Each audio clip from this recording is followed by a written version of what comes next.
अरे भैया विकास भैया। मैंने कौन विकास भैया? अरे आप विकास भैया। मैंने कहा विकास कब से हो गया भाई? भैया बड़ा बढ़िया लगा आपको देख के, बड़ा बढ़िया सीरीज है ये। मैंने कहा ओह ओके, बात यहाँ तक पहुँच गई है। चंदन मेरे भाई, अब तुझे इस पहचान के साथ रहना पड़ेगा, तू एक्टर है और लोग तुझे नोटिस करेंगे। जब पंचायत रिलीज हुई थी और मैं शायद 3-4 बजे सोया था, 2-3 घंटे बाद जब मेरी आंखें खुलने वाली थी, मैं ऑलरेडी उठ चुका था। शरीर और मन से आंखें बंद थी और मुझे लगा चंदन अब जब तेरी आंखें खुलेंगी ना तो ये एक बॉर्डर होगा। आज के चंदन और अभी नई सुबह वाली चंदन, ये दोनों में थोड़ा अंतर होगा। पंचायत मुझे लगता है कि अब एक एहसास सा हो गया है। बोल तो रहते कि ये सब किताब पढ़ने से ज़्यादा फ़ायदा नहीं है। काम सिर्फ ऑडिशन से मिलता है। खूब सारा ऑडिशन दो, चाहे वो 1 दिन का हो, 2 दिन का हो या 50 दिन का हो, फर्क नहीं पड़ता है।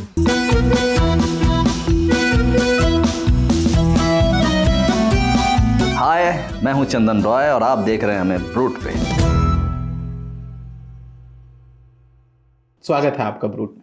Thank you so much David भाई, बहुत अच्छा लग रहा है आपसे मिलके। Thank you.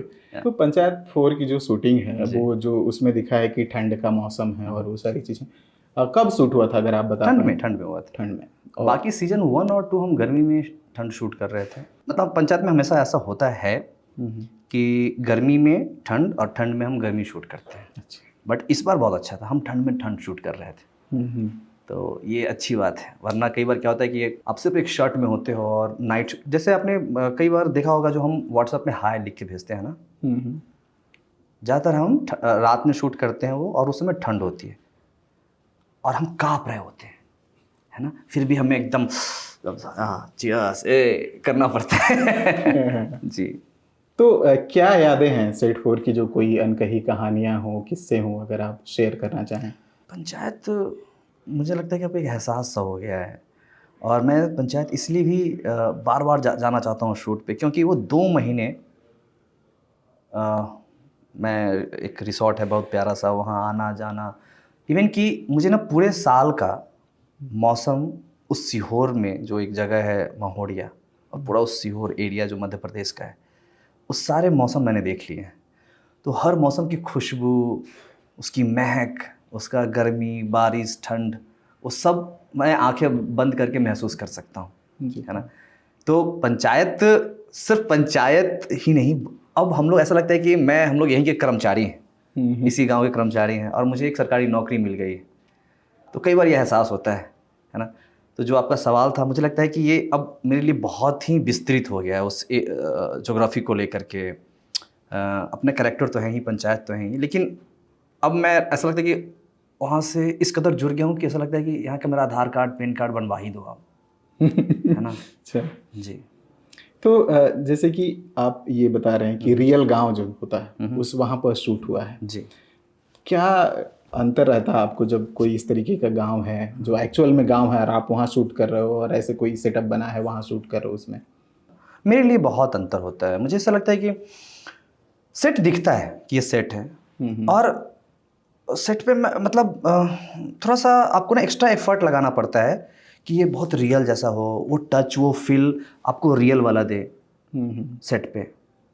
उसके लिए थोड़ा सा एक्टर को मेहनत करना पड़ता है। लेकिन जब रियल लोकेशन पे जाते हो तो ऑलरेडी पहले से वो काम किया होता है, आपको सिर्फ अपने कैरेक्टर के ऊपर काम करना होता है।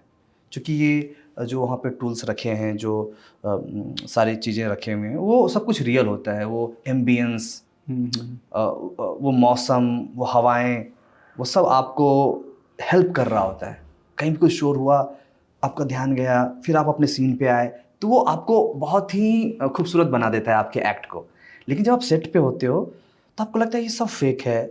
मतलब जैसे अगर हमारा ये अभी हम मान लो ये हम बातचीत कर रहे हैं तो ये सेट है, बाकी पूरा इधर अजीब अजीब सा क्राउड बैठी हुई है या कुछ भी, तो मुझे वो वाइब नहीं देता जितना मुझे रियल सेट अच्छा लगता है। जी जी जी। तो कभी ऐसा हुआ कि शूटिंग के बीच में गाँव वाले आ गए हों, या शूट खत्म होता था तो गाँव वालों से मिल रहे हों, कुछ यादें हों, कुछ किस्से कहानी? सीहोर के लोग तो बड़े प्यारे हैं और कभी ऐसा उन्होंने डिस्टर्ब नहीं किया। शुरू में किया था, मुझे याद है कि 1-2 सीज़न में ऐसा हुआ था, बहुत छोटी-छोटी चीज़ें हुई थी, लेकिन उन लोगों को मतलब नहीं होता, वो लोग प्यार से आओ, शूट करो, जाओ। और हम लोग भी बहुत हम लगभग 150 लोगों का क्रू होता है, लेकिन कभी भी सेट पे कोई भसर नहीं, कोई आवाज़ नहीं। लगेगा आपको लगेगा नहीं कि 150 लोग यहाँ काम कर रहे हैं। कितनी शांति होती है, सब लोग अपना-अपना काम कर रहे होते हैं, है ना? मुझे याद है सीज़न 1-2 में कभी ऐसा हुआ था कि जब हमारा टेक शुरू होता था तो पंचायत ऑफिस के सामने ना एक खेत हुआ करता था। हाँ, हाँ। अभी भी है ही वो खेत। हाँ, तो वो बार-बार ट्रैक्टर शुरू कर दे जोतना, और उसमें गाने भी चल रहे होते थे ट्रैक्टर में। खेत जोत रहा है और गाने चल रहे हैं। तो हम अपने कैरेक्टर के ना डायलॉग भी नहीं सुन पा रहे थे, है ना? फिर उसको समझे भाई रुक जा, ना हमको इतना पैसा चाहिए तभी रुकेंगे। तो 1-2 दिन उसने बहुत परेशान किया। तो ऐसा होता था, और कई बार मतलब बहुत लेकिन वो बहुत छोटा। आप जब पीछे मुड़ के देखते हो तो आपको मज़ा आता है, हँसी आती है। छोटे-छोटे चीज़ें होते हैं, लेकिन कुल मिलाकर के हमारा सेट बहुत खूबसूरत रहता है। मुझे लगता है क्योंकि प्रशासन जो है, डीएम, एसपी, उन लोगों का बहुत सहयोग रहता है। बहुत ही प्यार से वो लोग शूट करवाते हैं। आपको पंचायत मिली कैसे, पहला सीज़न जो वाह! आपने काम किया? आपने एक इंटरव्यू में कहा कि बहुत एक छोटा-सा रोल मिला था, लेकिन फिर वो विकास जी, जी, जी। तक की जर्नी कैसे डेविड भाई, रही?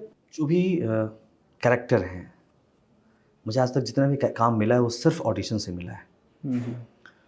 और मैं हमेशा मुंबई में जो लोग हैं या मुंबई से बाहर जो लोग हैं जो मुझे सुन रहे हैं और एक्टर बनना चाहते हैं, मैं उन सब से हमेशा ये कहता हूँ कि प्लीज़, काम सिर्फ ऑडिशन से मिलता है। खूब सारा ऑडिशन दो, चाहे वो 1 दिन का हो, 2 दिन का हो या 50 दिन का हो, फ़र्क नहीं पड़ता है। अगर आप नए हो तो सिर्फ ऑडिशन दो, और कोई कैरेक्टर छोटा बड़ा ये सब चीज़ मत सोचो। मैंने भी यही किया था। तो मैंने कभी ये नहीं सोचा कि ये 1 डे है, 2 डे है। मेरे लिए जब मुझसे कोई बात करता डेविड भाई कि ये 2 दिन का है, तो मुझे लगता है 2 दिन का है? ओह! तो 1.5 महीने के खर्च। वो 2 दिन से वो मैंने महीने जोड़ लेता था। अच्छा ये 5 दिन का बता रहा है? अच्छा, तब तो इतने महीने मेरे निकल जाएँगे, ऐसा था। तो 1 डे 2 डे काम करता था मैं। मतलब कभी उस समय क्राइम के से ऊपर शो बहुत आते थे, सावधान India, crime alert, fear files, इस तरह के। वही सब करता था, बट आया पंचायत का 1 दिन का काम था। आया नहीं, मैं गया था, और मेरे एक दोस्त अभी भी हैं, वो शुभम और लतिन तो कास्टिंग छोड़ दिया, लेकिन अच्छा लड़का है वो। तो उन्होंने मुझे बुलाया कि आजा करते हैं, और मैं चला गया। लॉक ऑलमोस्ट पूरा पंचायत कास्ट लॉक हो गया था।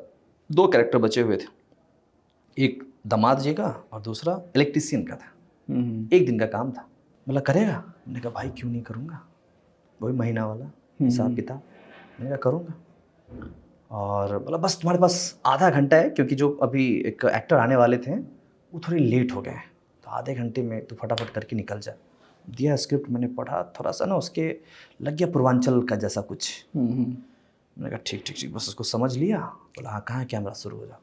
शुरू हो गया। और आमतौर पे मुंबई में क्या होता है कि आप ऑडिशन दो और भूल जाओ, उम्मीद मत रखो।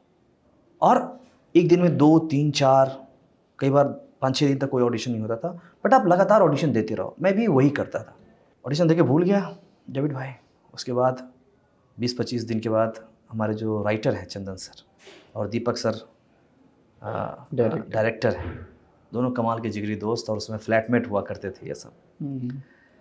तो 10-15 दिन के बाद में ये टर्सरी कैरेक्टर के ऑडिशन देख रहे थे। आया मेरा क्लिप देखा उन्होंने, बोला यार मिश्रा जी आइए यार, ये ऑडिशन देखिए आप, सही लग रहा है ये लड़का। बोला हाँ यार सही लग रहा है, इसको विकास ट्राई कराओ। तब तक विकास कोई और हो गए थे लॉक। अगले दिन आया कास्टिंग बेस से कॉल की, चंदन भाई मुबारक। मैंने कहा थैंक यू यार, तुमने 1 दिन का काम दिला दिया। बोले नहीं भाई यार, इसके लिए मुबारकबाद नहीं, आपको हम लोग और एक बड़े कैरेक्टर के लिए। और उसने उस समय हम एपिसोड 5 तक ही बना रहे थे, क्योंकि उस समय तक अमेजन वगैरह सब लोग इन्वॉल्व नहीं हुए थे, तो हम सिर्फ यूट्यूब के लिए बना रहे थे, कुछ ऐसा था। तो उसने बोला भाई 17-18 दिन का काम है। मैंने कहा भाई 17-18 दिन, मुझे लगा मुझसे नहीं होगा यार मैं तो 1 डे 2 डे वाला आदमी हूँ। बोला चंदन भाई आप आ जाइए, कल ऑडिशन है आपका। और उसने 3 पेज का दे दिया। मुझे पढ़ाई लिखाई से इसी तकलीफ है मतलब याद करना है। ठीक है यार, रात में पार्टी उटी चला, मैंने कहा ठीक है जो होगा सुबह देख लेंगे, क्योंकि मुझे मैं इसके लिए तैयार तो था नहीं। मुझे लगता है यार हम लोग आए हैं, वन डे टुडे काम करेंगे, हर फिल्म में मतलब साल में 3-4 फिल्में आ जाएंगी, उसमें एक आध मिनट या कहीं कहीं दिख जाएंगे, यही था अपना इरादा। आलू जैसा हर सब्जी में आ जाना है। कल चला गया ऑडिशन देने के लिए और ऑडिशन बहुत बढ़िया हुआ। संजीव हैं, बड़ा बड़ा अच्छा एक्टर है वो संजीव, उस समय वो कास्टिंग वे में थे, उन्होंने बड़ा अच्छा ऑडिशन लिया। क्योंकि कई बार क्या लगता है ना कि आपका ऑडिशन सामने वाले पे डिपेंड करता है कि वो कितना आपको फ्रेंडली करता है, कितना आपकी एनर्जी से वो मिलता है, कितना मतलब मुझे लगता है कि ऑडिशन लेने वाला को भी एक एक्टर होना चाहिए। जब वो क्यू दे रहा है, जब आपको ब्रीफ दे रहा है, तो बहुत ऐसा माहौल, जैसे उसने संजीव में क्या किया था ना, मेरे को ऐसा पता है चंदन यहाँ पे खिड़की है, यहाँ हैंड पंप है, यहाँ पे बाल्टी है, जब ये कुछ नहीं है। हाँ। और डेविड भाई मुझे दिख रहा था वो खिड़की, वो हैंड पंप, वो बाल्टी। तो ये है खूबसूरती ऑडिशन लेने वाले का। मैं इस चीज़ के लिए उसको हमेशा तारीफ करता हूँ संजीव की। और बोले कि भाई ऐसा दरवाज़ा खुल के आप यहाँ पे आ जाना, क्योंकि वो खुद थिएटर से है, उसने NSD से वो पास आउट है। और मैं दरवाज़ा खोल के ऐसा आया, बिल्कुल, और आता था वो साउंड कर, दरवाज़ा खुल गया, ऐसे अपने आप मेरे मन में सब कुछ चल रहा होता था। तो उन्होंने ऑडिशन लिया, ऑडिशन हुआ, फिर अगले ही दिन TVF से कॉल आया कि चंदन राइटर और डायरेक्टर आपसे मिलना चाहते हैं। तो मैंने तुरंत लगाया संजीव को फोन कि भाई क्या हुआ यार, क्यों बुला रहे हैं मेरे को? तो उसने बोला अरे काम पसंद आया, ऑडिशन पसंद आया होगा इसीलिए। मैंने कहा माँ कसम वहाँ तो कुछ नहीं करवाएगा, ऐसा नहीं, फिर वहाँ भी भाई यहाँ खड़ा होकर कुछ करके दिखाओ। तो मतलब आई मीन कि मुझे ना इम्तिहान से, एग्जाम से डर लगता है कि कोई मेरे को जज करे वहाँ बैठ के, हाँ भाई तुम करके दिखाओ। तो मैं जब वहाँ गया और दीपक से चंदन सर बैठे हुए थे, और उन्होंने कहा भाई चंदन यार अच्छा लगा, बता अपने बारे में, कहाँ से क्या क्या किया है। मैंने सब कुछ बताया, बिल्कुल एक इंटरव्यू की तरह ही था, खूब बढ़ चढ़ के एकदम जोश जुनून में। मैं भी बहुत पॉजिटिव सकारात्मकता के साथ बैठा हुआ था। दीपक सर ने कहा कि यार भाई तू कहाँ था यार, तेरे को मैं कब से ढूंढ रहा था। मैं समझा नहीं कि मतलब विकास के कैरेक्टर के लिए ढूंढ रहे थे।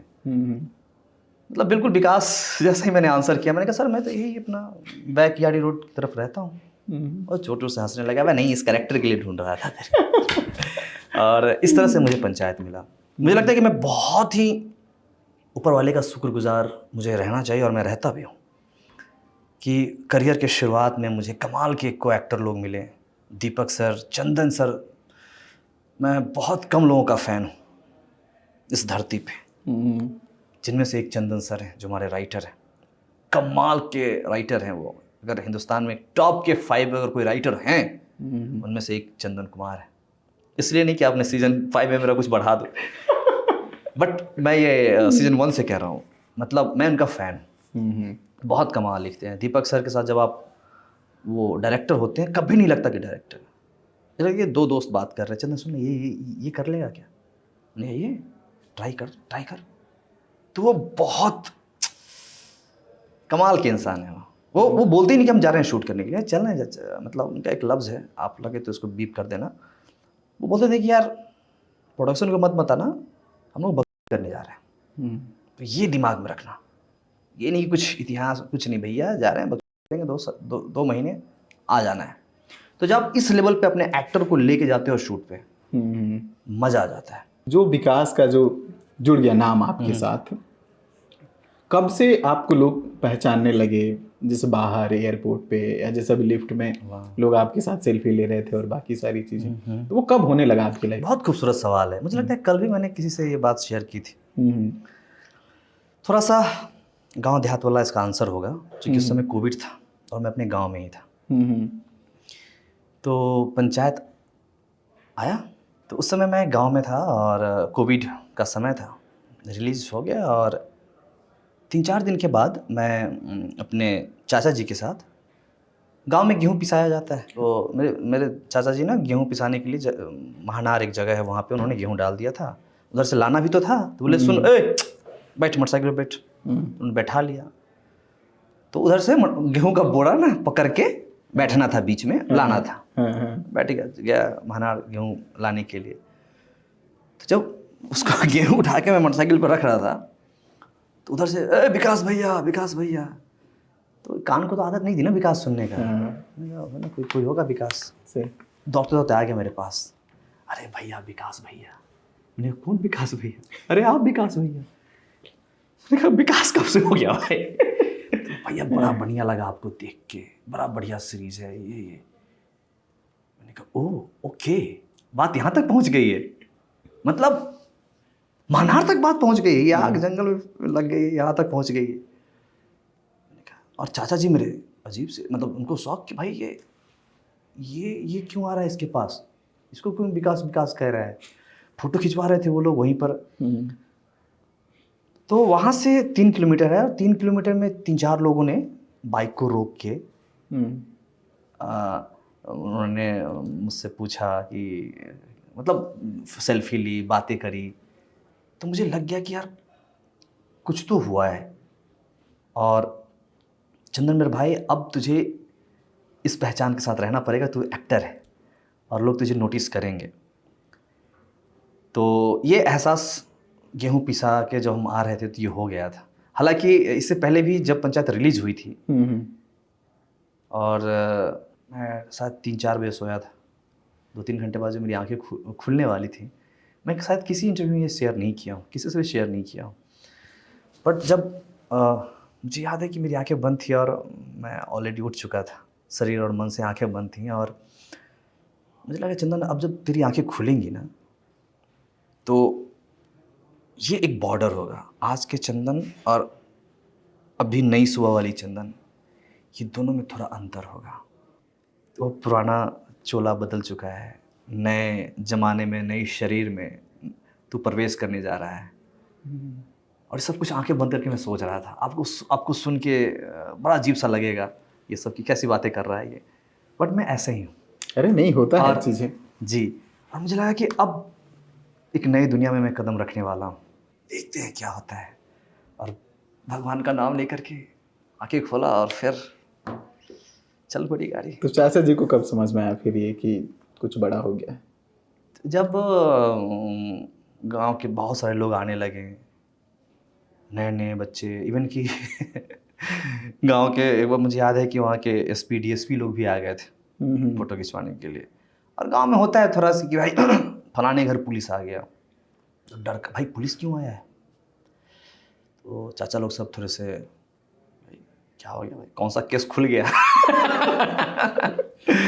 तो वो लोग थोड़े से थे कि भाई और चंदन को बुला रहा है, इसने क्या किया भाई। और मतलब मेरी बहन की शादी थी, और शादी में होता है ना कि गांव की शादी और शहर की शादी में अंतर ये होते हैं कि हम सब, तो मैं ना खुद आलू छील रहा था, बहन की शादी है तो ये सब तो करना पड़ता है। तो मैं आलू छील रहा था, और आया मेरा एक भाई कि भैया भैया पुलिस बुला रहा है आपको। मैंने कहा पुलिस का है बुला रहा भाई। गए हम वहाँ, तो डीएसपी साहब आए हुए थे हाजीपुर से, वो उसमें साइबर को देख रहे थे। मैं गया उनके पास, उन्होंने अच्छे से बैठे, नाश्ता पानी हुआ, सेल्फी वेल्फी लिया। अब मेरे पिताजी हेड कांस्टेबल हैं, तो वो भी थोड़े से ये थे कि यार इस लड़के ने क्या कर दिया जो पुलिस आ रहा है इनके पास, ठीक है। तो इस तरह का जब घर में हुआ, लोग आने लगे, बड़े बड़े लोग, मतलब एक बार वहाँ डीएम भी आए हुए थे मुझसे मिलने के लिए। तब चाचा लोग को ना, जब कुछ प्रशासनिक अधिकारी, कुछ बड़े ओहदे के लोग आपसे मिलें, आए, आपके बच्चे के बारे में पूछे, तब उनको लगता है।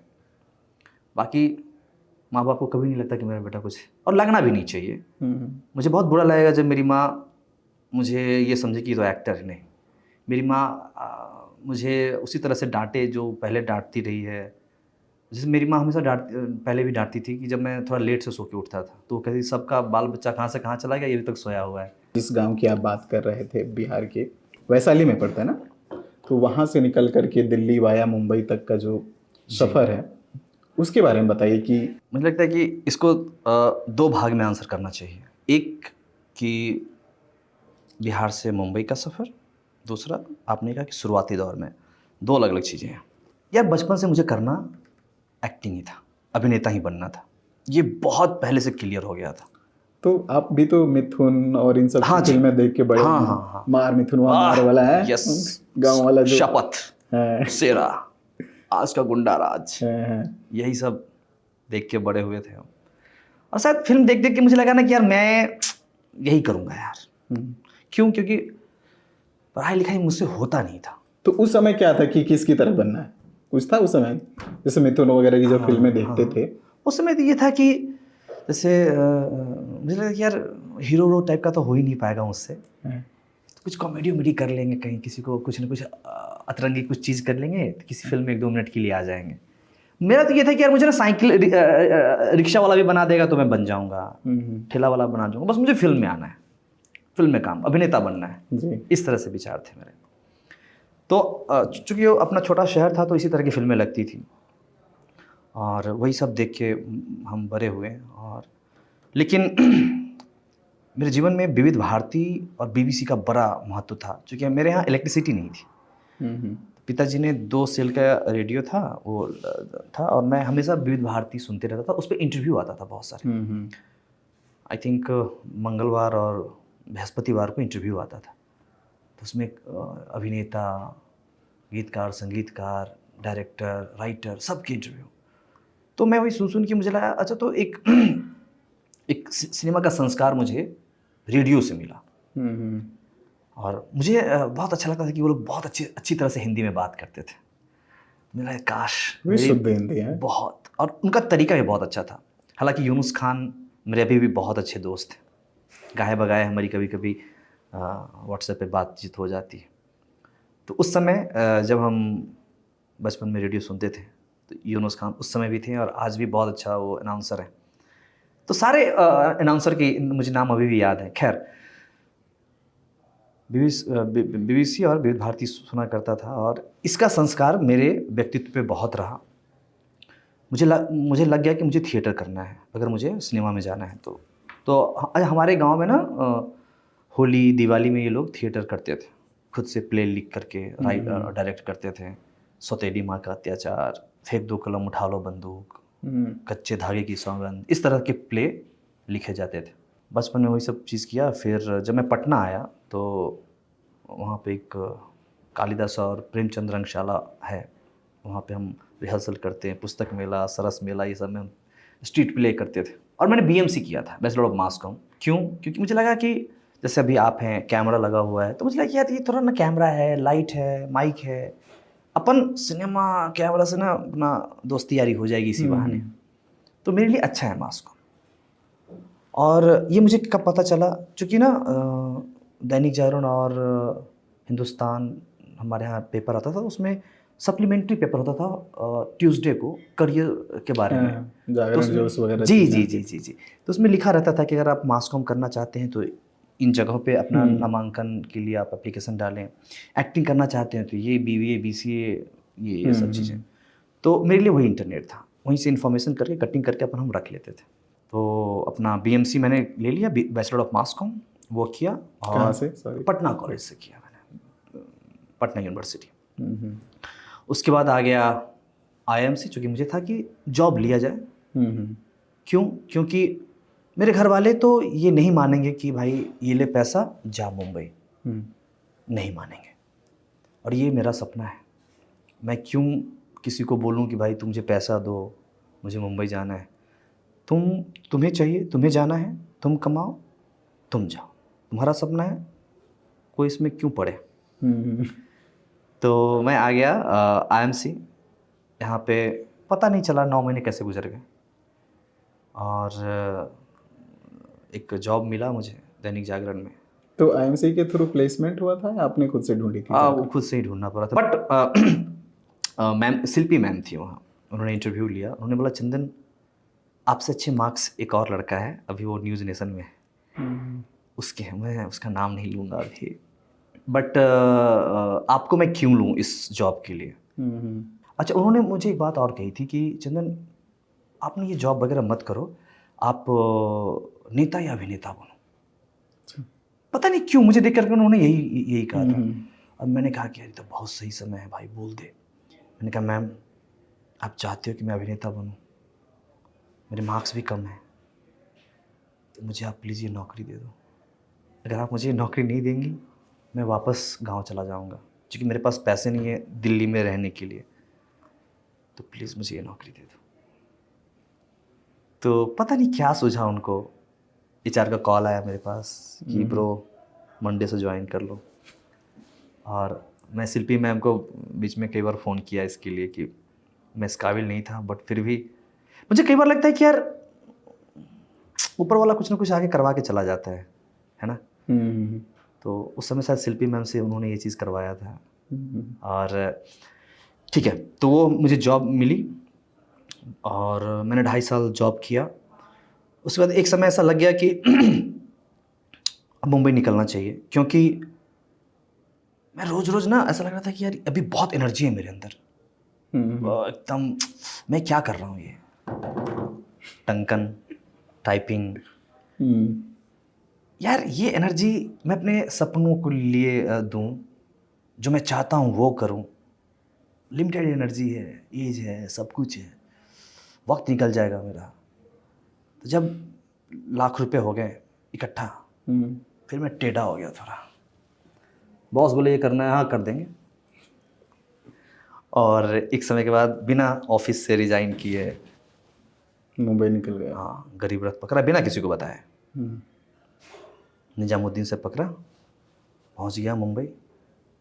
विवेक भाई रहते थे वर्सोवा में, रहते थे इसलिए क्योंकि वो बेचारे अभी कोविड के समय आ गए वापस गांव।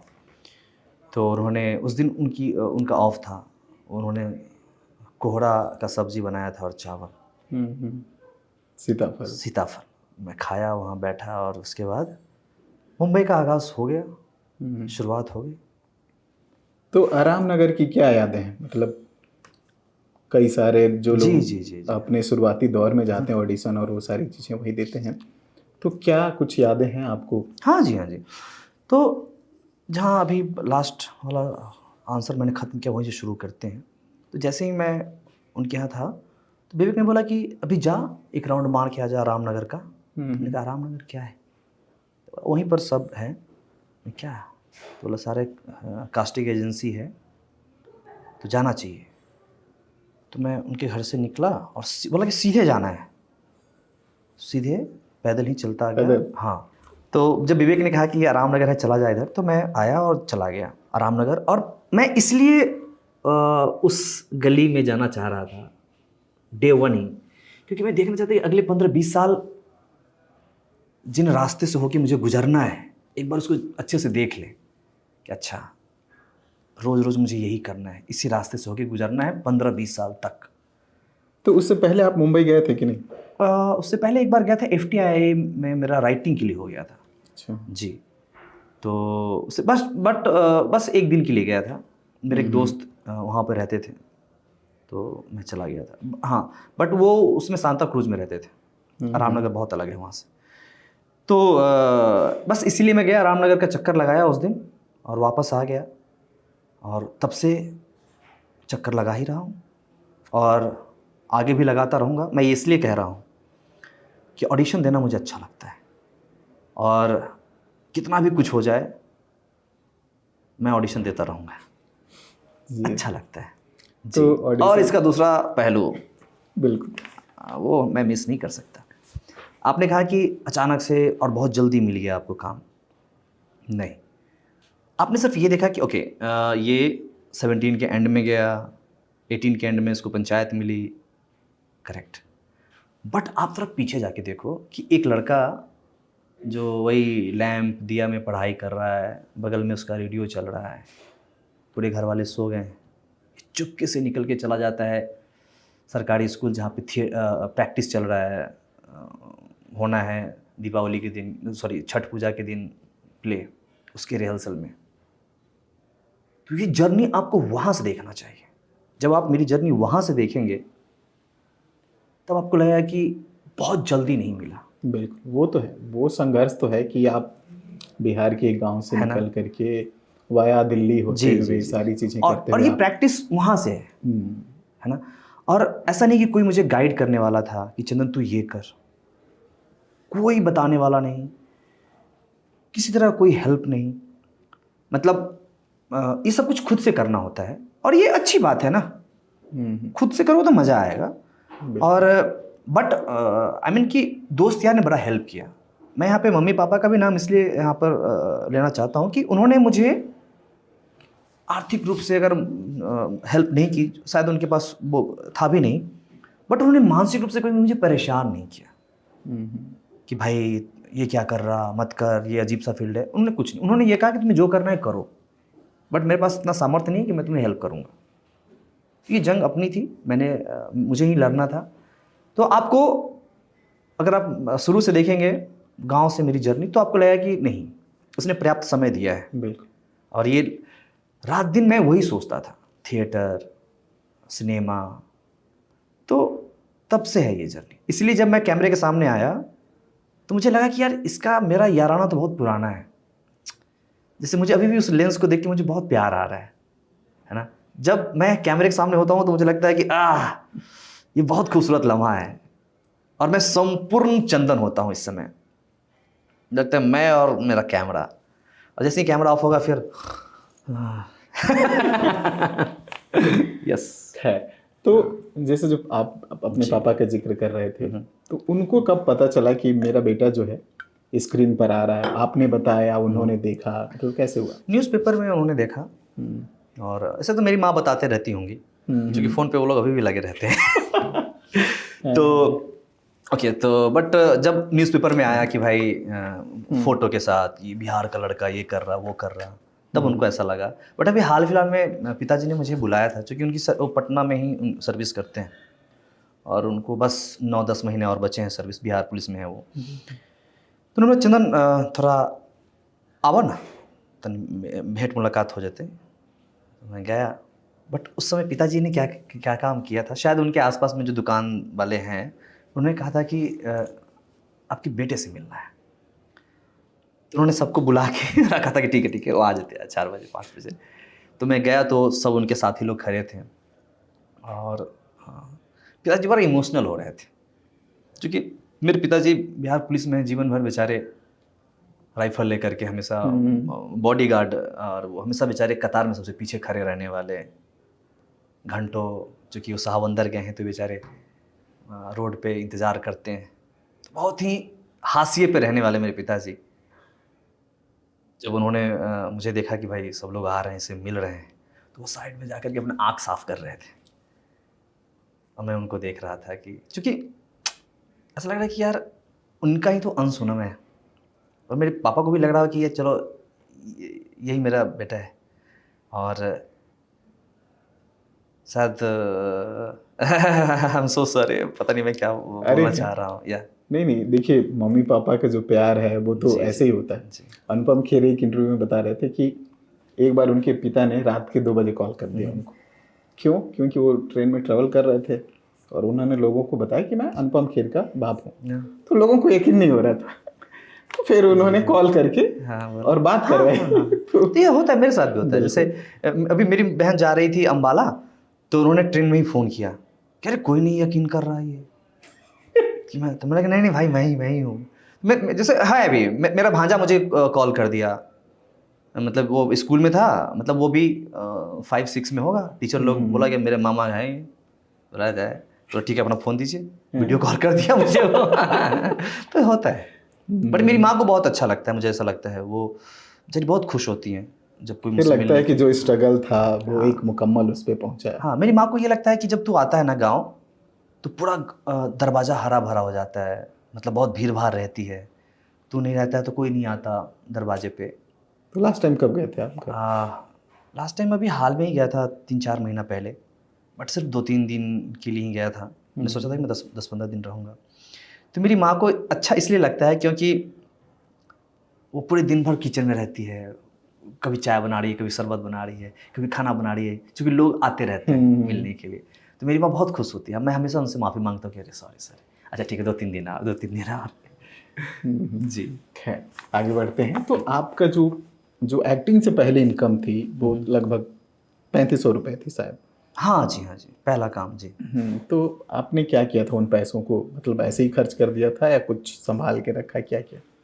3500 थे तो एक तो उस समय इतना ना था कि यार रेंट देना है, ये चीज़ वो चीज़, चलो एक जूता खरीद लेते हैं, कुछ नहीं तो 2-3 टी शर्ट ले लेते हैं अपना ऑडिशन के लिए। तो उन सब में वो सब चीज़ खर्च ख़त्म हुआ। वह ये नहीं कि बचा के रखूँगा और कपड़े में लपेट के माता जी को अर्पित कर दूंगा। नहीं, उस समय इतना ना भूखा नंगा था कि मुझे लगा कि पहले भाई पेट भर ले, कुछ कुछ खरीद ले, क्योंकि कपड़े चाहिए होते हैं आपको कैमरे के सामने ऑडिशन देने के लिए, है ना। सही बात। तो आई थिंक वही सब में खर्चा हुआ था।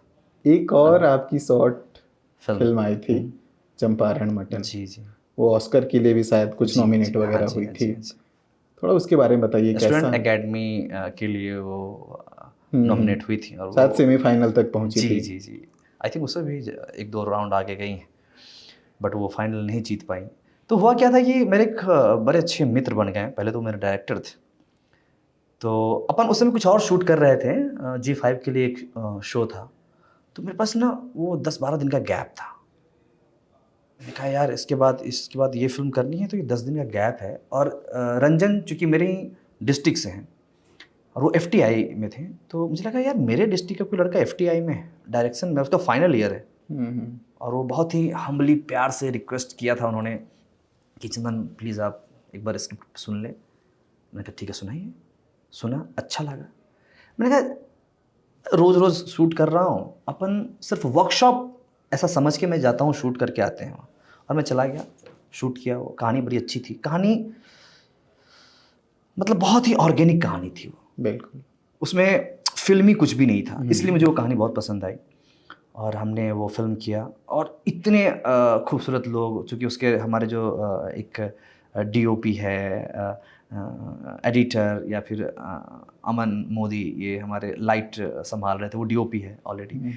तो वो सब लोग थे, हमारे सारे दोस्त यार थे। और हमारी को एक्टर फलक खान, सब कमाल के थे, इसलिए वो फिल्म बहुत अच्छी बनी। कभी मुझे ये नहीं लगा हम, अच्छा मुझे हमेशा सेट पे लगता है कि अपन कुछ कर रहे हैं, हो जाता है, तभी मज़ा आता है। ये नहीं कि हम फिल्म शूट कर रहे हैं, हम ये ऐसा कुछ तामझाम नहीं होना चाहिए। एक शुरुआती दौर में चलते हैं जब आपने पत्रकारिता शुरू की। अब मैं आपसे ये जानना चाह रहा था कि जैसे आपको अभी बिहार इलेक्शन आने वाला है, और अगर आप अभी भी पत्रकार होते तो आप बिहार के किन मुद्दों को हाईलाइट करते या सामने लाते जो आपको लगता है कि यार इसको कोई टच नहीं कर रहा है, जिस पे बात होनी चाहिए या मुद्दा बनना चाहिए? मुझे लगता है कि यार विस्थापन जो है ना, ये मुझे बहुत कचोटता है। कचोटता इसलिए कि आज जब मैं होली में या किसी फेस्टिवल में गांव जाता हूँ, तो मेरा गांव ना बड़ा खाली खाली सा लगता है मुझे। बचपन में पूरा गांव भरा भरा सा लगता था। गांव में, अच्छा गांव क्या है, वो तो लोगों से हरा भरा रहता है। बट आज मैं जाता हूँ तो पूरा गांव थोड़ा खाली सा है, सब रोजी रोटी के लिए प्रदेश चले गए हैं। तो ये मुझे कचोटता है। और मुझे लगता है काश यहीं पे कुछ ऐसा उद्योग धंधा होता। ये लोग सुबह जाते हैं, शाम में फिर अपने बच्चे बीवी के पास आ जाते हैं, माँ बाप के पास आ जाते हैं। ये लोग महीनों तक, सालों तक प्रदेश में रहते हैं कुछ पैसे के खातिर। उनका बच्चा कब 2-3 साल बड़ा हो जाता है पता नहीं चलता। वीडियो कॉल पे तो बातचीत होती होगी, लेकिन सामने से देखना, सामने से उसकी हरकतों को ऑब्जर्व करना, ये सब नहीं हो पाता। तो मुझे ये कचोटता है। मुझे लगता है कि परिवार वाले को ना एक साथ में रहना चाहिए, सुबह जाए शाम में वापस आ जाए। जिससे नहीं, पंछी वगैरह जाते हैं दिन भर दाना चुनते हैं और फिर शाम में वापस आ जाते हैं, है ना। तो मुझे इसी तरह लगता है कि प्लीज़ ये जितने मजदूर हैं, जितने भी काम के सिलसिले में बाहर हैं, पूरा तो नहीं लेकिन कुछ तो आ ही जाए यार। रहें अपने बूढ़े माँ बाप के साथ, रहें अपने वर्षों से एकांत झेल रही बीवी के पास। अब आप यहाँ से अपनी आगे की जर्नी को या एक्टिंग करियर को कैसे देखते हैं? क्या चीज़ें हैं जो आप करना चाहते हैं अभी तक नहीं कर पाए हैं? तो अभी जो पूरी जर्नी बची हुई है, मैं ऐसा उम्मीद करता हूँ कि पूरी ज़िंदगी जब तक मैं सांस लेता रहूँ, अभिनेता के रूप में ही जाना जाऊँ और अभिनय ही करता रहूँ। क्योंकि जितना मैं अभिनय को समझ रहा हूँ, उतना ही ऐसा लग रहा है कि मैं कुछ नहीं जान रहा हूँ। और इतना मज़ा आता है, आप उस एक ऐसा लगता है कि पूरा एक शून्य सा है, मज़ा आते जा रहा है, गो विद फ्लो। और अभी बहुत कुछ जानना समझना बाकी है। तो आगे की पूरी जर्नी में सिर्फ अभिनेता के रूप में ही काम करूँगा और यही देख रहा हूँ, बाकी तो कुछ भी नहीं दिख रहा। चलिए, बहुत बहुत शुभकामनाएं आपको। टाइम देने के लिए बहुत बहुत धन्यवाद। मुझे भी बहुत अच्छा लगा डेविड भाई, बहुत अच्छा लगा। आपने बहुत प्यार से, बहुत आराम से बात की। हम अभी नोएडा सेक्टर 16 में हैं। यहाँ बाहर बहुत चहल पहल है, उसके बावजूद भी हम बहुत शांत, स्थिर, तमीज़ से बात कर रहे हैं। प्राइम टाइम का शोर नहीं है, चीख पुकार नहीं है। बिल्कुल। Thank you so much. Thank you. Don't forget to subscribe and follow us.